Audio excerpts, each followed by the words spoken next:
Okay, so I'm going to make a start now as the numbers have stabilised. So croeso pawb I gwneud gwergloddiau, gwneud cymunedau. Welcome everybody to Making Meadows in Cities. My name's Tamsin Fretwell, and my colleague Cassie Crocker will be speaking later as well. So we're both working on the Magnificent Meadows project for Plant Life Cymru. And I was just going to tell you a really quick bit about our project and just introduce tonight. Then we're going to hear from several speakers, and then we'll have a chance to ask questions. And then we'll finish this evening by 7 o'clock.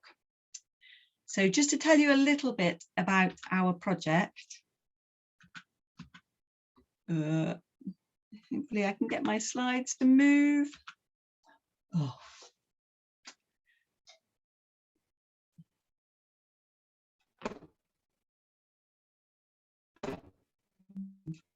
Okay.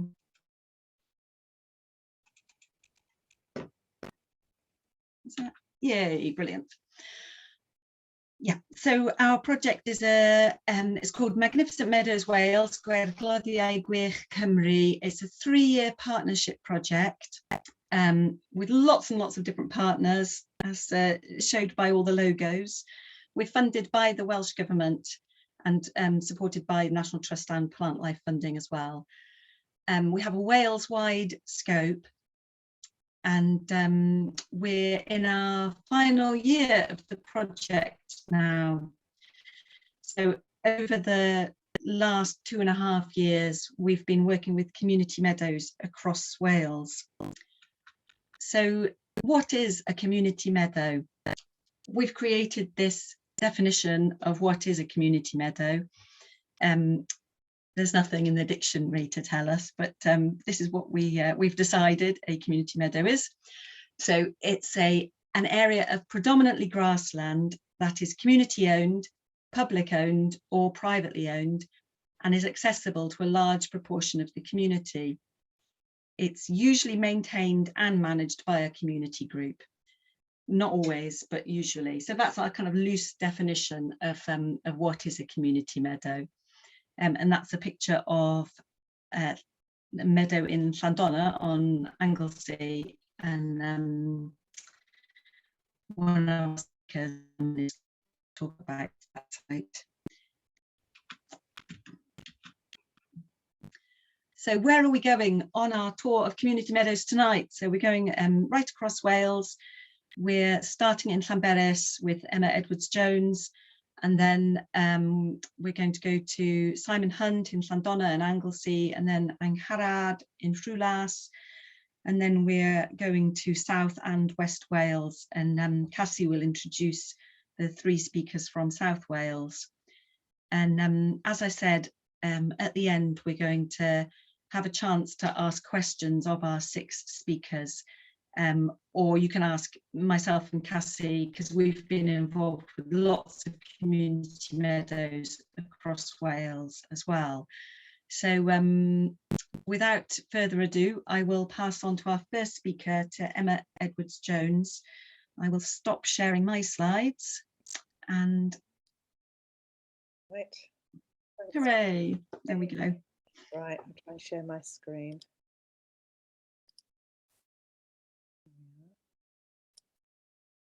How's that?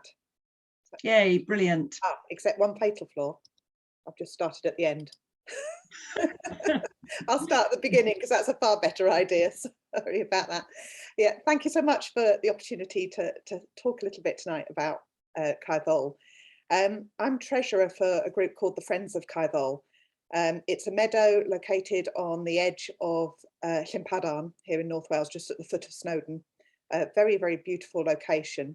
And the history of the project in 2014, I think it was, there were, up until that point, there had been ponies grazing this field for many, many years. But it's also a public access site and very popular route for people to walk from the village of Llanberis round to the Slate Museum on the other side. and very popular with locals, and the ponies were becoming increasingly aggressive, and eventually it was decided that it'd be a good idea to remove them.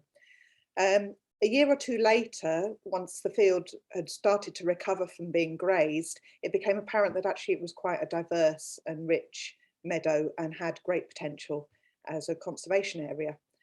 We were really lucky in the village of Llanberis. We had some very knowledgeable botanists, Robbie Blackhall Miles in particular, and him and several friends regularly walked their dogs through the field and were increasingly in love with what they were seeing as the field began to recover.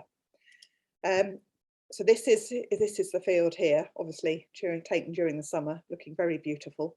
It's got the relics of the slate mines over the far side here, and then Llyn, the lake, and then this lovely area of grassland. So yeah, so we got together as a group. I was running a project at the time through my job, looking at community involvement in the lake. I had a bit of funding for that, and through various projects we came together and formed a small community group. It's a very small group, with no great big plans except to nurture the meadow and to tell people about the lovely plants and insects that live there. And to nurture it really, and to look after it. So the land is owned by Gwynedd Council, and it's part of Padarn Country Park, and that's Paul Sivia there, who's the manager of the country park. And it was interesting, I think they came to it initially very much with a sort of amenity grassland idea on it, that they were going to keep it as mown grassland for people to walk through. And I think we're initially a little bit suspicious of us as to what we were going to do or wanted to do. But over the years, it's actually developed into a really nice relationship whereby they know that we know what we're doing when it comes to, or at least Robbie knows what he's doing when it comes to managing a meadow, and that we all want the same thing, which is for people to enjoy it, and not just because of its fantastic location, but because of what's underneath their feet, the plants beneath their feet. We obviously have some drainage issues. It's a flood meadow, regularly underwater, frequently very underwater. So it obviously thrives on that regular inundation, but also then there are times when the combination of recreation and very wet land leads to poaching and issues to sort of be dealt with. We also have some very old elements in there, like this old bit of boardwalk, which we've just helped contribute to replacing and making it so that it's more accessible for people with disabilities. So that will be extended and then a ramp put in, hopefully next week. In terms of the biodiversity, when we first started, I think Robbie said that there was something like 8 species per square metre. Now he says that there are 30 species per square metre. So it's a nice sort of varied habitat. There are some very wet areas with things like the Filipendula doing very well, and there are some other sort of drier areas. We know we've got a small area of orchids in there.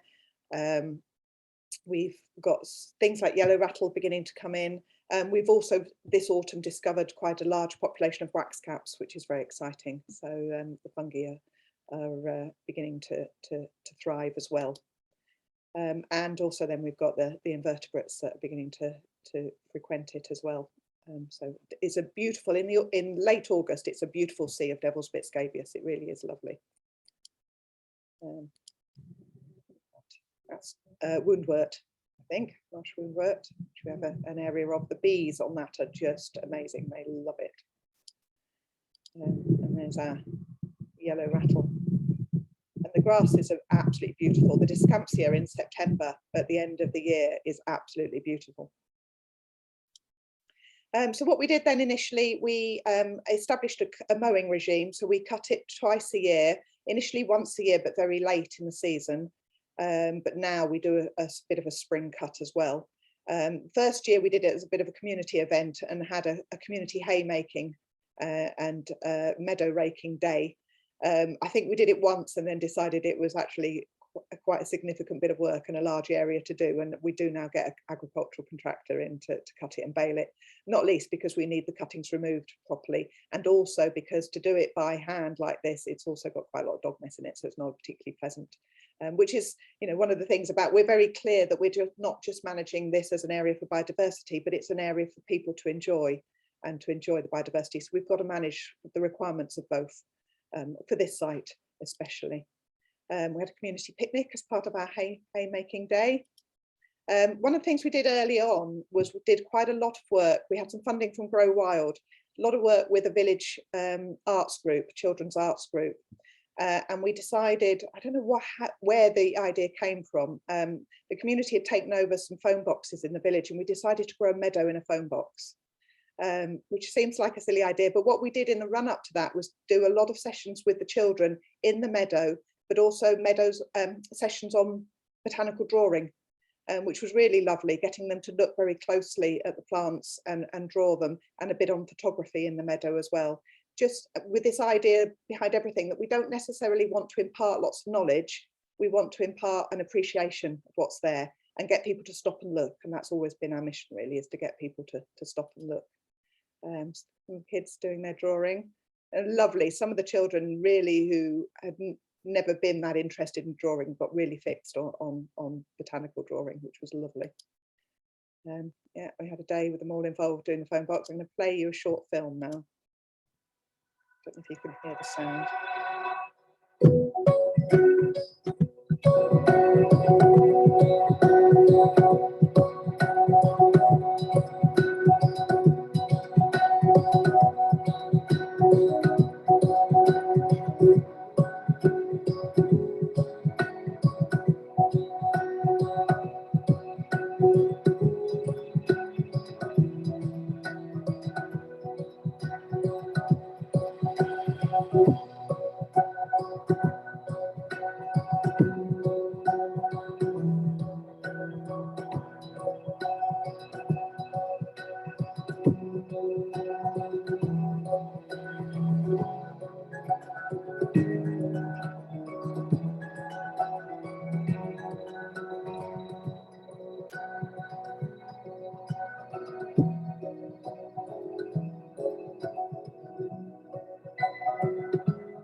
I absolutely loved that project. It was absolutely fantastic. One of the best things I've ever done. And yeah, such fun. And just brought that point of, you know, on Llanberis High Street, directing people down into the meadow just to take a look, which was really lovely. One of the other things we've done is some interpretation boards. There's a series of 6 of these boards. We commissioned a local artist to do the drawings. Just gave a very little bit of a fact about the medicinal properties of the plants that we featured. But we didn't put this in the meadow. What we've done is put it in along the railings to the children's playground, which is just a short walk from the meadow, directed people down into it. And we've got another lectern board about to go into the meadow itself. One of the other things we've been doing is repairing the old slate fences in the meadow as well, which is a very idiosyncratic of the area, and we've got hopefully going to do that over time and repair more of that as time goes by. So we've done lots of things over the years. We've done bat walks, we've done botanical walks, we've done just lots of nice exciting things, but at a fairly low level, not too many a year. We're a small voluntary committee, we haven't got a lot of time, so we just do what we can when we can and just make sure the meadow is cut regularly and nurtured, and that the people are encouraged to enjoy it, whether they're locals or whether they're visitors to Llanberis. Thank you. Brilliant. Thank you so much, Emma. That's so interesting to hear, and really some lovely ideas there. And I forgot to say when I introduced you that Emma has only had a couple of days notice to do this because another participant dropped out. So thank you so much for stepping in, really appreciated. Brilliant. So can I ask Simon Hunt to go next? From Simon's from Anglesey, from Column Yep. Okay. So Simon. I shall share my screen, and it's not going to be anywhere near as technological as the last presentation. So I'm in Llanddonna, which is there. So it's North Wales. And I work with a project which is called Culham Serial, and we are trying to get locals interested and involved in managing 3 local nature reserves. And Llanddonna is one of the nature reserves. So in slightly more detail, Llanddonna is there. It looks like quite a big village. Llangoed has got another nature reserve, which is there. And there's another one near Llandegfan there. So we're going to be talking about Llanddonna. Just a nice, pretty geological map for you. So where the red thing is, that's where we are. And it's on green Guna schist, which is micaceous metamorphic rock, so quite a hard rock, quite acidic. And to show you the extent, so say Llanddonna looks like a big village, but it is very spread out. It's very unusual. I've never seen a village like it. All of these bits that are got orange outline to them, these are bits of common land within the village. And then the green bit over here, this is all heathland, which is common land as well. And this is all this is all the local nature reserve in Llanddonna. And there's a few of these bits which are very good botanically, so they're quite interesting. So this is one of them. It's on quite shallow rock.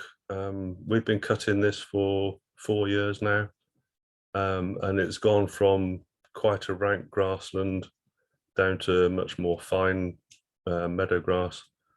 Starting to see orchids coming in there. So we've had, I think it was 5 common spotted orchids in there, which we hadn't had before. And like Emma was saying, we've been working with volunteers. So we've had volunteers scything. And then there's this meadow, this patch of meadow. There's actually 2, there's a road that side and there's a road that side. And this has got 3 species of orchid on it, and there's some pyramids there, and there's northern marsh and common. It's got some garden plants in here, so it's got a bit of golden oregano there. And this was cut using strimmers and raked off. And then there's another bit which is up by a finger post. It's actually a new finger post there now, so this is an older picture. So you can see meadowsweet at the back. We've been doing plant surveys with volunteers and locals, been doing training on plant ID, and this has brought up 1 or 2 unusual things and very small things that I can't even remember what they are now, so we'll pass that one by. And this one we've been using tractor with Rytec as management as well. So these are the sort of different management techniques that we've been trying out as part of the project, and the idea is that we can try and get them managed like that in the future. One thing I didn't say, which I should have done, is that all of these bits belong to the community council. So Llanddonna Community Council own all of the common land in the village and this big heath on the outside of the village. And we're starting to look at grazing using GPS collars as well, but I haven't got any pictures of that. So, and then this is a bit which is opposite the old school. Unfortunately, the school was closed in 2014, but has been bought as a community centre. One of the things that we have done is establish a wildlife flower walk, and with Plant Life have produced a leaflet and there's a panel that's going to be going up fairly soon, showing the route of the walk and showing what people might see on the route. This is really nice patch for orchids. There's yellow rattle coming in. You can see greater willow herb at the back there, bracken on the slopes. This is quite an old photo. This was 2014, working with volunteers and trying to reduce the amount of scrub. So you can see all the scrub in the back here. So scrub is one of the biggest challenges we have with this common land. This is contractors with using strimmers and raking everything off. All of the management we're doing is we just do one annual cut, and we make sure we rake off and try and do some scarification as part of the process. Some of it is paid contractors, some of it is volunteers. And then started noticing wax caps coming up on some of the other bits, and there's other bits within the village which are on the county council 13 cuts a year, and this is one of them. And this is we've got a really good mycologist who lives fairly local, and he came out with me, and we had a quick look around and found 14 or 15 species, which included earth tongue, crimson waxcap, and this year we found this one, which I can't remember what species it is. And that's it. Thank you very much. So that was a quick run through for you. That was brilliant. Thank you so much, Simon. It's just such a beautiful village to have a look at, all those patches throughout the village. It's just amazing. I really encourage anybody who's anywhere near to go and have a look in summer. Really special place, and made much more special by the work that Simon and others have been doing. Thank you so much. So next, Angharad from Bwyd Bendigedig, Incredible Edible Rhywlas. Hi everyone, can you hear me all right? Brilliant, can hear you fine. Cool, all right. I'm going to talk you through a really tiny project.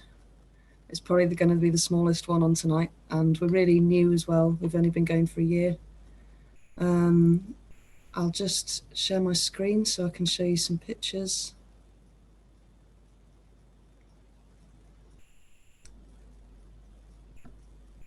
Hang on a second, sorry. There we go. Get it onto the right picture.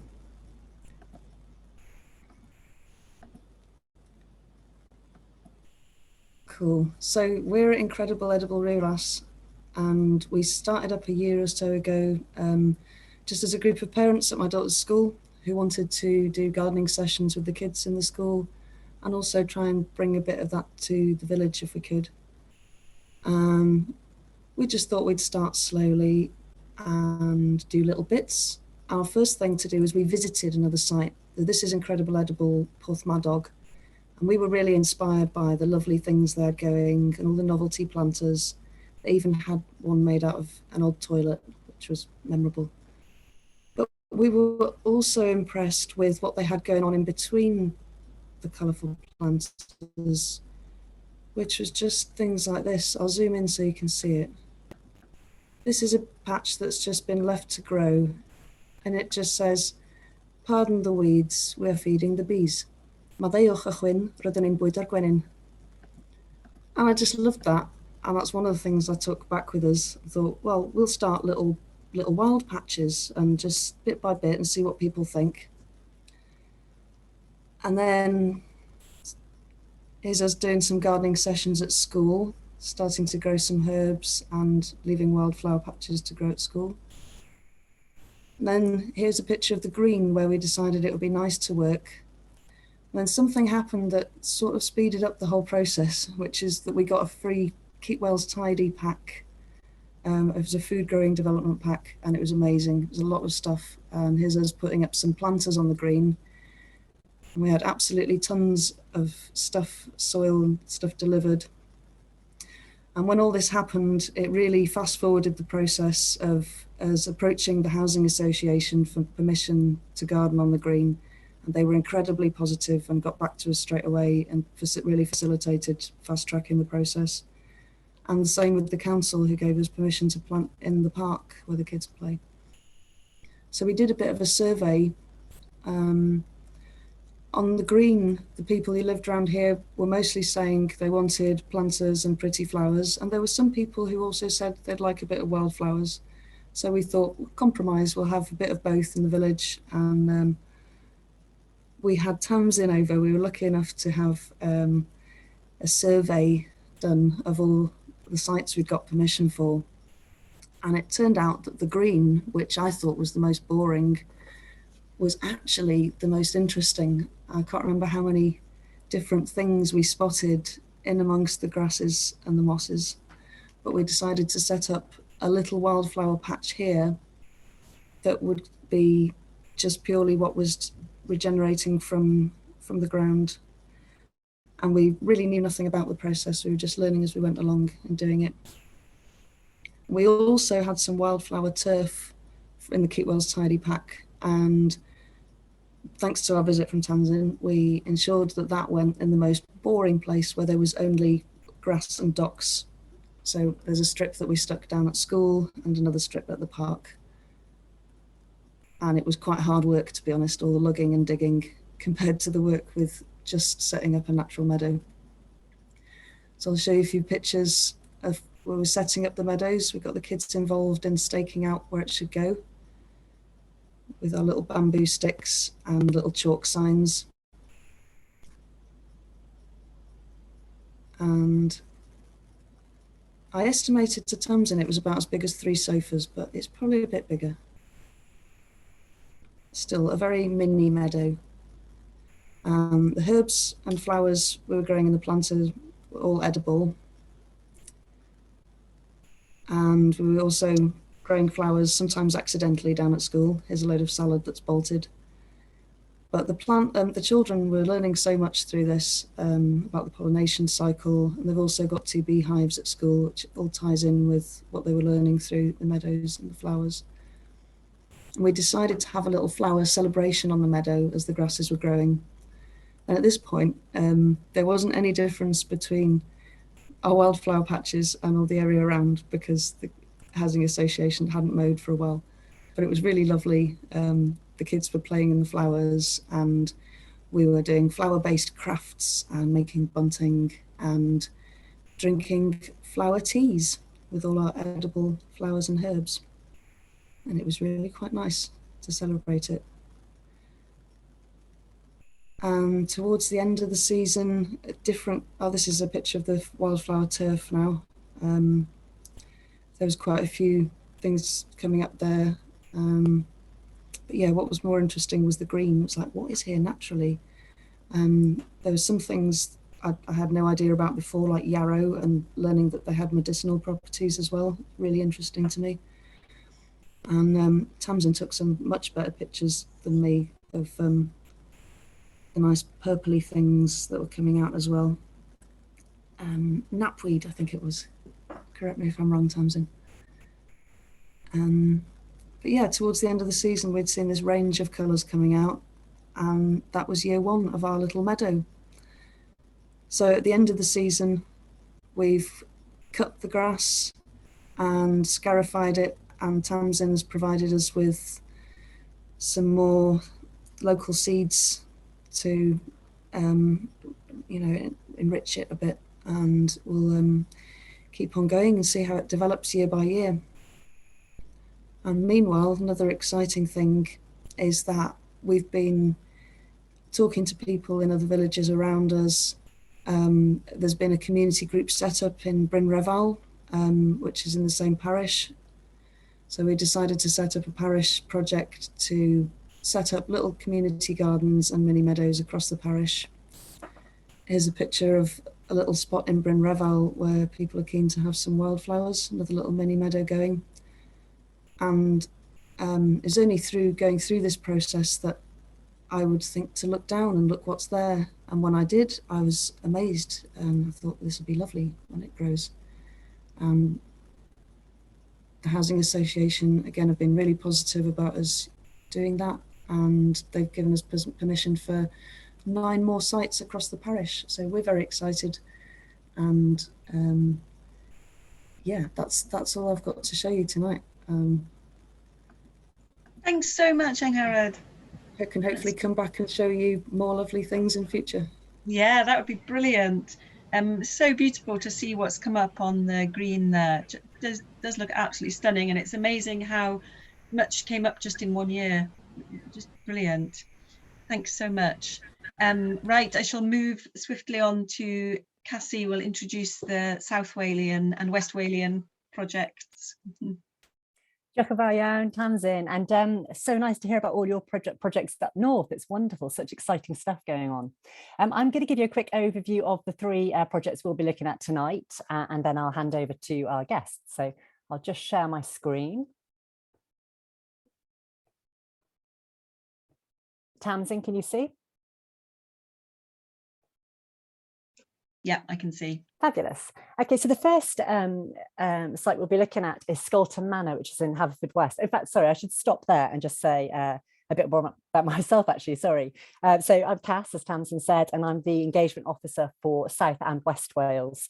And we work with lots of different community groups. We've selected these 3 sites to talk about today because they're all slightly different, and give you a little bit of an overview of different ways of working with meadows. So Simon Richards is the head gardener at SCOLT Manor. Sadly, he can't be with us today, but he's made us a lovely little presentation, which we'll show now. He has designated 1 acre of SCOLT Manor, which is an old Victorian country house, to restore as meadow. So in 2020, they rotivated the ground and they sowed it with yellow rattle seed. And by spring 2021, just last year, the meadow was flourishing with yellow flowers. And we had a couple of site visits there. We even held a National Meadows Day event there, and it really was kind of brimming with beautiful wildflowers and lots of diversity. His major focus is on improving biodiversity, but also the health and well-being of local residents and the local community. So the major kind of a bit of work that I think is really interesting here is working with the HUG group, which is the Heads Up Gardeners. And it was initiated by the members of the Community Neuro Rehabilitation Service at the Hywel Dda University Health Board. So they've contacted Simon to understand how they could work with Meadow Space to support those with brain injury and head injury to get back out into the meadow space and to see how that helped with their rehabilitation. So it's been really fabulous work there. He also has a volunteer group called the Green Team, and there are 18 volunteers, and they meet every week and have helped in all stages of this restoration. As I said, we'll hear more about that shortly. The next site is Glantowie Riverside Park. It's the Pontardawe Arena, which is a charity set up by Robert Clapham and others. And Robert tells me about the charity having 3 main objectives, and that's protecting and conserving the area by managing the site to promote healthy dynamic ecosystems. He tries to empower school groups through inclusive development programs, and also to provide social and skill-based volunteering schemes for adults. And he's got a presentation that we'll look at shortly as well. I've just included this just to show you some of the Meadows events we've held at those 2 sites. And you can see some pictures of some of the artwork, some yoga, some scythe training. It was really, really good fun engaging with the meadows in lots of different ways. And then finally, we'll speak to Rachel Lovell, who will talk to us about her work at Valleys to Coast, where they're trialling out some new pilot schemes and changing the way that they address green space management. Lots of fabulous things have happened as a result of this work, including the formation of the Friends of Pwllheuan group, which you can see just in the top right hand of my screen. I think it'll be the same for you. Lots of litter picking and events going on there. We let things grow for the first year, and then in autumn last year, we sowed some national botanical seeds just to see what will come up. So we're looking forward to seeing what happens there. And to help the community understand what changes we are making, we've been working on some signs, and we'll be installing 2 signs then at, well, in the next couple of months. So that's just a quick tour of who we'll be looking at. I'll just stop sharing that, and I shall share. Well, Robert, did you want to say something before I share your presentation? My name's Rob, as I was introduced. Clantower Riverside Park is the area that we manage. It's the sharp end of about a 12-year project. So we've certainly worked very successfully with plant life over the past few years, and the sort of results we are getting are quite amazing, we find. We prepared a short video as opposed to listening to me rattling on for 5 minutes. So this has been produced regardless of cost. So Cassie, whenever you're ready, please roll. Fabulous. And as Rob said, it's a community produced video. It's fabulous. The audio is quite low on it, so if you can, whack your volume up, and there are bits where it might cut out slightly, but bear with us. Thank you.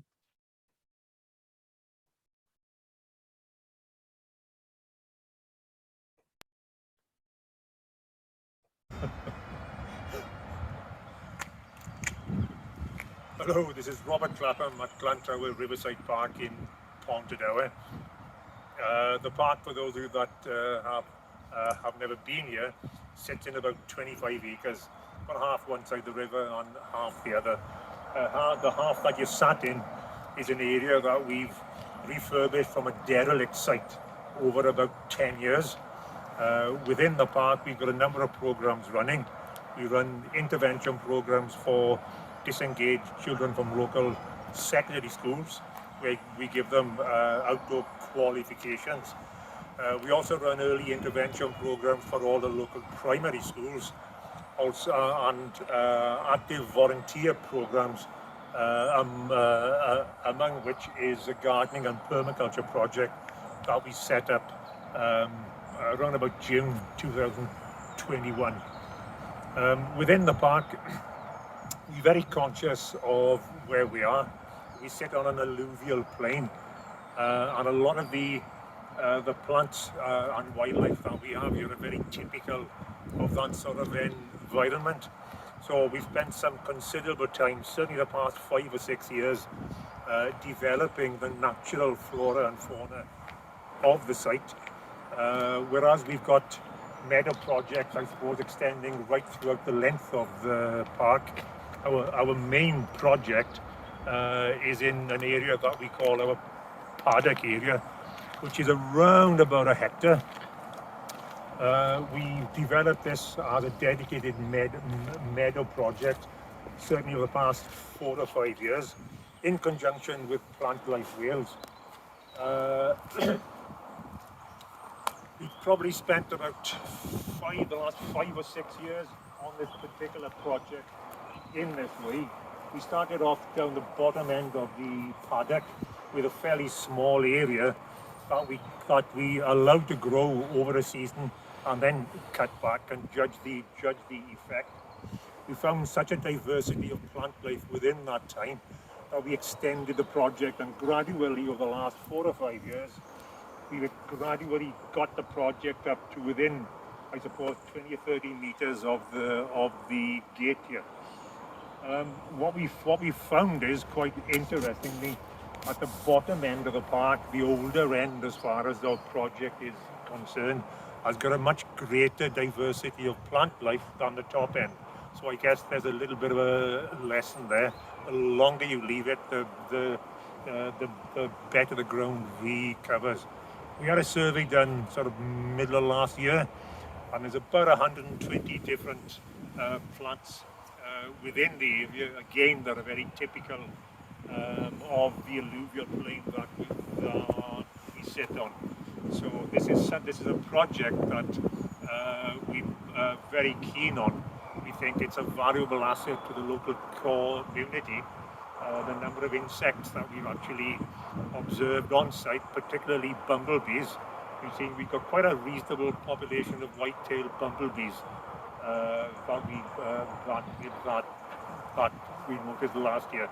So over the next few years, we'll be keeping a very close eye on this and watching how the whole thing develops.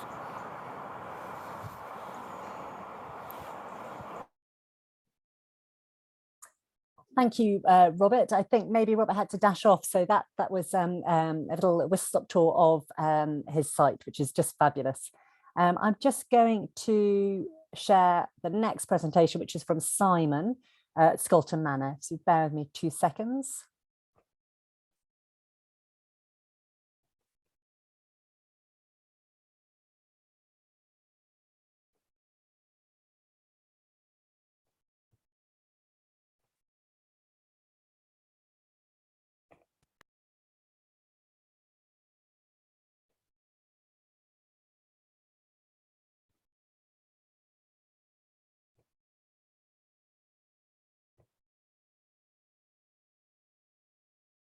Hello, I'm Simon Richards, working as head gardener at SCOLT Manor, a 60-acre country park near Havertordwest, which is open to the public year-round. In 2020, we teamed up with Plantlife to create a 1-acre magnificent meadow from our ancient parkland to benefit wildlife and to provide a place of well-being for our visitors and volunteers. This is the view from the manor house down the park, and the new meadow is at the lower end of this site. As you can see, the old parkland contains vigorous grasses, so we needed to reduce these to allow yellow rattle to be sown onto the soil surface.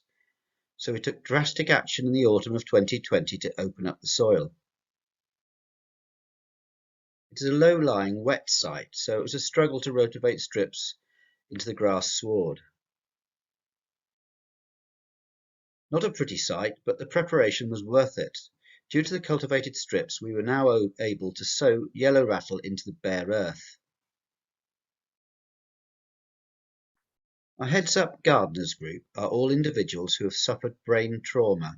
This group was set up and is supported by the local healthcare professionals. They come to SCOLT Manor weekly as part of their recovery and have helped to sow yellow rattle in the early winter of 2020, treading the scattered seed into the soil. They have enjoyed working together and being part of a successful meadow making scheme. Our regular garden volunteers, called the Green Team, didn't want to miss out, so here they are, mucking in with sowing and treading in all of the yellow rattle seed. With a winter's chill on the sown seed to aid germination, the yellow rattle started to germinate in the spring, and this is what the cotyledons looked like after just 2 weeks. Later in that summer of 2021, our first year of meadow making, 12 different wildflower species were spotted growing amongst the grass, including common sorrel. Here is the same common sorrel in seed, providing important food for farmland birds and small mammals. Red clover and autumn hawkbick made an appearance in the grassy jungle. On the clover you might just make out the bumblebee foraging on the nectar. Greater knapweed and stitchwort grew vigorously above the grass, adding colour to the scene. The attractive knapweed flower provides nectar for butterflies and bees over the growing season. This is a very important meadow plant that we were pleased to see in good numbers. In the summer, with the meadow starting to look more beautiful, we cut curving pathways through it so visitors could get up close to see the wildflowers and insects that were making it their home. We collected the grass clippings and piled them in a corner of the meadow. The summer of 2021 has shown promising early signs of the benefits of wildflower meadow making, both for wildlife and for all our visitors. We held several activities and events in the meadow and witnessed many families using the meadow just for fun. I look forward to the development of the meadow over the next few years and would encourage anyone to have a go at meadow making themselves. Thank you. So we're very grateful to Simon, even though he wasn't able to be with us here today. And I just wanted to point out that the yellow rattle, we've talked a lot about yellow rattle, and the importance of sowing yellow rattle is that it parasitizes the dominant grasses and allows other wildflowers to come through. We've got 10 minutes left, so quickly on to Rachel, and hand over to you. Let me know when you want to play the video. Okay. Noswaith dda pawb. Good evening, everyone. It's fabulous to hear some really inspiring stories this evening and some pictures, and I love the meadow in a phone box. I'm absolutely having that. Cass has asked me to chat this evening. I'm just going to chat for a few minutes. I am mindful of time, but I have got a video that I'll share at the end, which will give you a flavour of the stuff that we'll be working on. I work for a housing association called Valleys to Coast, and that's in Bridgend County, which for those around the UK, that's pretty much between Swansea and Cardiff on the coast. Just for context, we're the largest housing association in Bridgend, and what that means for us is that we've got over 500,000 square metres of grass, and we've got 120 estate areas. We've got a thriving community strategy, and basically what that means is over the next 5 years we want to adopt a restorative approach with the communities in Bridgend to help them help themselves and get involved in initiatives. Now currently, our contract is for another 1.5 years, we engage external grounds maintenance contractors to do the obligatory, as most local authorities and regional social landlords do, is a 13 cuts a year on all of this open space and grass. But fundamentally, I'm spearheading increasing our biodiversity over these open spaces and to ensure our communities come with us on that journey. So I was very fortunate to cross paths with Cass Crocker and Plant Life a number of years ago on a previous initiative. And she was discussing with me the Magnificent Meadows initiative. And I basically just grabbed her and bagged her to focus to do a pilot project in one of our smaller estates in Bridgend area, which we did. And Cass fundamentally worked in a small pilot area with a number of our residents to introduce the concept of not cutting the grass and letting see what comes up, as a few of you have alluded to currently. The estate we looked at was the estate in Porthcawl, which is on the coast, and the actual estate is built on old sand dunes. So it's very interesting to see how that will affect what actually comes up. Cass was, and Plant Life Cymru and the Mag Meadows project were fantastic in working with us as a housing association to try and engage through the pandemic, which has been challenging for all of us, to engage our residents to, number one, come outside and talk to us, and then discuss wildflowers, biodiversity, and how they can get involved. Fast forward sort of 18 months, nearly come up to 2 years, the Magnificent Meadows project has inspired in that small estate a number of our residents to come together and form a Friends of group, similar to the one that Angharad was discussing early on in the webinar. Not as advanced as where Angharad is. We are very much at the beginning of our journey, but what my intention for certainly the next 5 years and beyond is to make this not just a one-off and a pilot. I want, for the housing association I work for, I want this to become our normal practice. I want to challenge how we normally just mow and cut grass and bring our communities on a journey to discover why we don't need to have to cut grass all of the time. It's a challenge working for a housing association where quite often social housing tenants have been with that housing association for some time and have that learned helplessness that they expect housing associations and their landlord to do stuff for them, where we're trying to flip that on its head and go, no, we'll help you do some stuff together. So without further ado, I think I'll let the video give a bit more flavour, and I'll end on that one. So over to you, Cass. Thanks.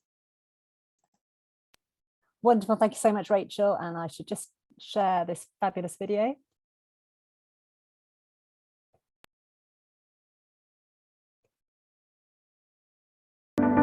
Well, it's brilliant that the weather's held off today, and I'm delighted that we've had such a fabulous turnout to really get together this community initiative, which is genuinely community-led.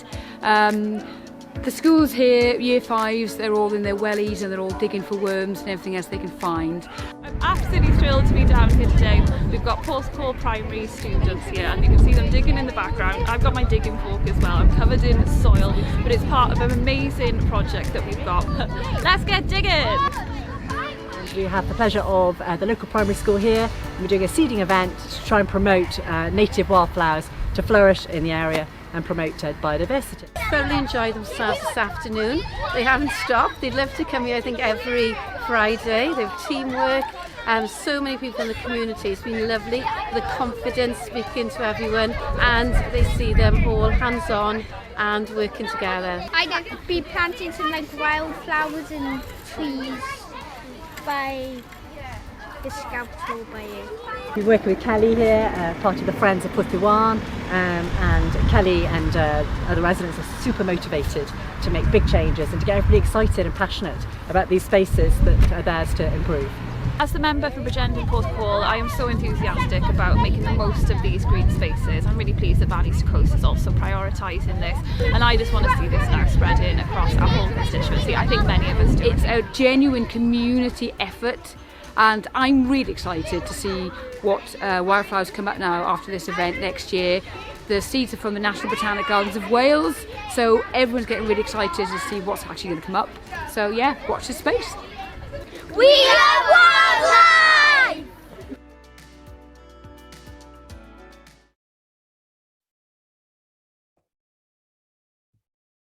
So thanks again, Rachel, for that overview of Valleys to Coast, and handing back over to Tamsin, I think. Oh, thank you so much. That was such a lovely film. That's brilliant. To a really nice note to finish the talks on. So thank you ever so much to all our fabulous speakers. And any questions? So if anybody has any questions, quickly type them in the Q&A. Just have a look and see what questions there are. So there's one that we haven't answered.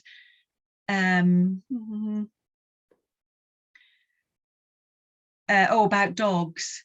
Yeah. So somebody's asking about dog mess, and should there be a bin at the entrance to the meadow? Emma's gone, so she can't answer that question. And I'm trying to remember whether there is in fact a bin there, and I'm not sure, but there's definitely bins around. But yeah, it's yeah, a bit of an intractable problem, the problem of dog mess.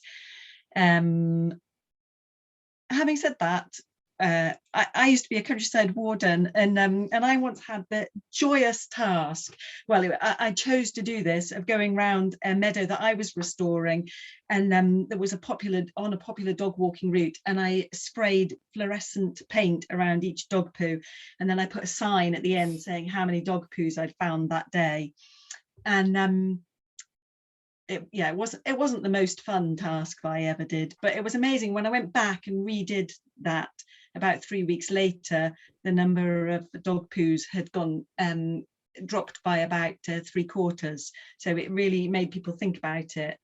So yeah, not a pleasant, fun thing to do, but yeah, it worked. Simon, you're waving your hand. Have you got an answer? In Llanddonna, we have as part, it's because it's close to or within the AONB on Anglesey.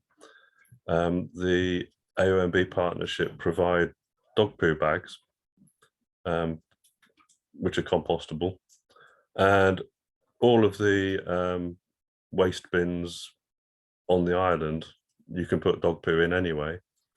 And that has reduced the amount that you find throughout the village. It does encourage people to be more responsible. So, you know, it's a very simple thing, but it does work.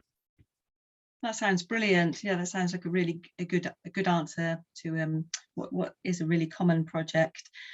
I think there's a question that I think Rachel's probably best, and maybe Angharad. Was there pushback from housing association residents against cutting the grass less often?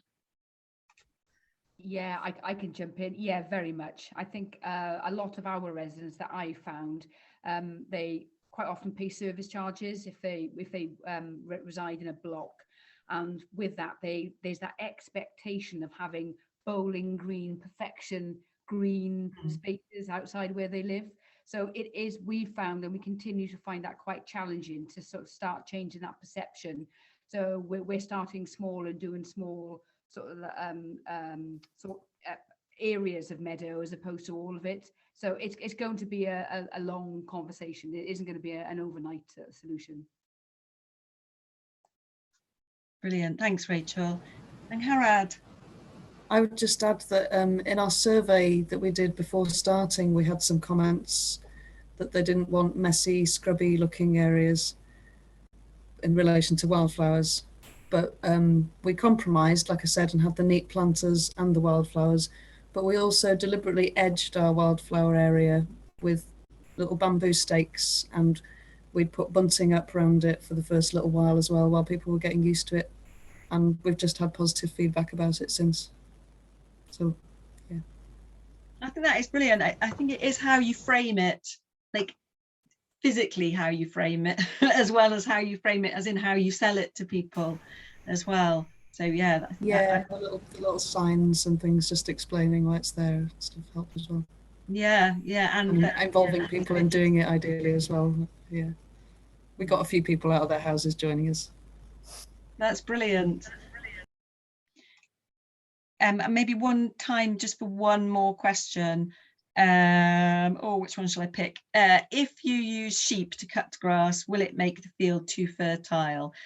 So the ideal is to use grazing animals if you can after the hay cut has been taken. So then sheep would be brilliant, or cattle or horses or donkeys. Anything to come in and graze off would be brilliant. Otherwise, if you don't have grazing animals, the idea is to sort of mimic the grazing animals and to take another crop by cutting in the winter. Ideally, one cut a year is good, but 2 cuts a year is even better. So yeah. So with that, I will draw this evening to a close and say thank you so much to all our speakers, and also thank you so much to everybody for coming along. And yeah, so exciting what's going on. It's really brilliant, and I hope that people listening feel inspired to go and replicate what's been going on here, and go and meadowify out there. Thank you. Thank you, everybody. Bye-bye.